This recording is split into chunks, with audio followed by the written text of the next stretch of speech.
Pokémon just announced some huge changes that are going to change the game completely for the 2024 season. The Pokémon World Championships is where the best of the best collide on a global stage to compete for the coveted title of the Pokémon World Champion. You can compete in the trading card game, the video game, Pokémon Go, and also Pokémon Unite, most recently joining the family of competitive titles. But today, Pokémon announced some huge circuit changes that are going to change the way that players can qualify for the 2024 World Championships, as well as what qualifying for the World Championships actually means. I'm going to be focusing on the video game, as that is my area of expertise as one of the casters for the video game championships. First, let's talk a little bit about how you could qualify for the 2023 Worlds that's just right around the corner. To earn a Worlds invite in 2023, you needed to earn a certain number of championship points that were predetermined based on your region of residence. You could earn these CP playing in different levels of competition.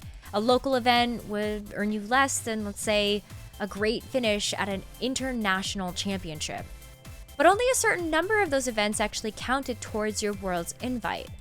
So you would basically take your 6 best performances at a regional championship level that would actually go towards your World's invite and the total number of CP that you had. That total CP puts you in a leaderboard where you can earn travel awards and travel stipends based on your placement in that leaderboard for your region of residence. There was also day 2 invites on the line. So if you were one of the top 8 or 12 players in a region, you actually just auto-qualified for day 2 of the World Championships, completely bypassing day 1 of competition. So what exactly do the announcements that were made today mean for the 2024 championship circuit? For starters, the rest of the regional championships for North America have been announced, so you can start planning ahead on some of the events you might like to hit, either to earn your World's invite for 2024 or just go and compete in an event in person. I really recommend that because regional championships have grown more than I think anyone could have ever anticipated for the 2023 season. And they're definitely getting even better and better when it comes to the side events that are offered, as well as just the level of competition overall and what you can come to expect from competing in an in-person event. The schedule is not complete though, and I would really hope to see more events added for the European region, as well as obviously more events for Latin America, as well as Oceania, as those have not been fully publicized yet. One of the more important things to note, however, is that the CP bar for the World Championships has increased per region. US and Canada, it's now 500, Europe is 400, Latin America is 300, as well as Oceania, and the Middle East and South Africa are at a 200 CP bar. These bars have traditionally been correlated to the number of events available to that region in particular, so you don't have to travel too far in order to actually get to an event. But these do look pretty steep when you're looking at them right away. That's why it's also very cool that locals are coming back, as well as the in-between level of competition between Premier Challenges and Regional Championships, called mid-seasons.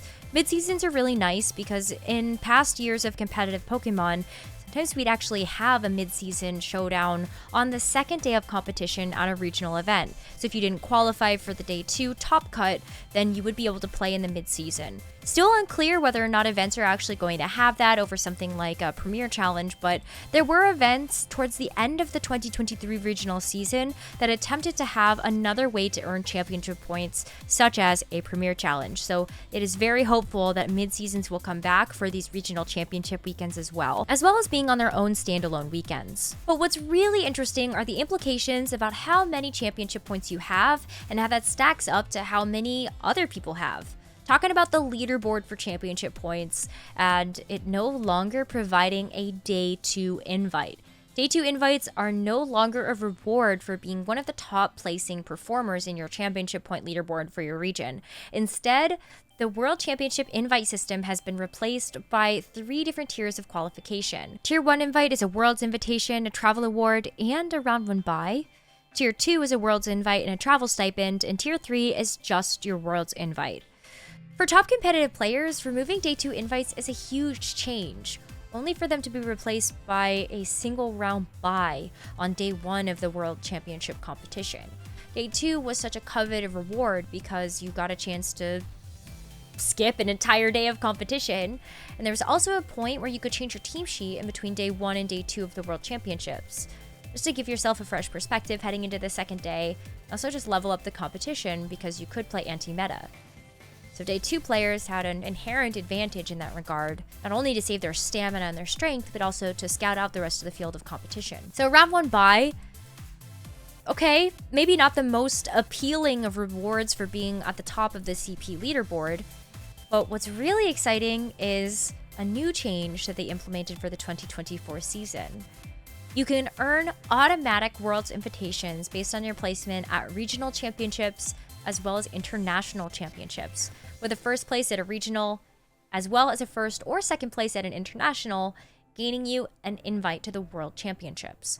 I personally really love this change because it gives stakes on the line every single event. And someone wouldn't necessarily have to go to a bunch of different regionals or local competitions in order to actually get their Worlds invite. That regional championship is earned in so many different ways, especially given the number of participants that we have been able to see at the most recent events. Some of those regionals that we had hit over 1,000 players in a specific game. And there's something to be said about winning an event of that size and of that caliber. So you should be rewarded for that. So I really like that change. And another announcement to help sweeten the deal a little bit in order to make up for the daunting 500 CP bar for North America and the increased bar overall across all regions is that the kickers for the amount of CP that is awarded at each event has been lowered.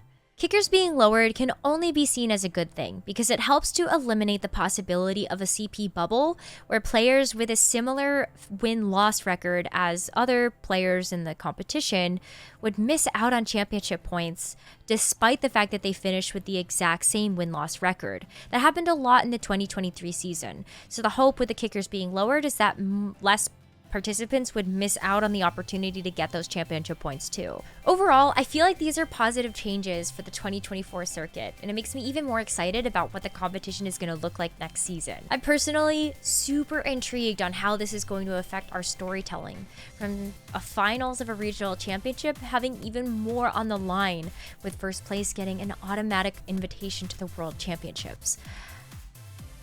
I'm pumped. I hope that you all are also pumped. Let me know what you think about these changes, and we'll see what other announcements are in store for us for the 2024 season. See y'all soon.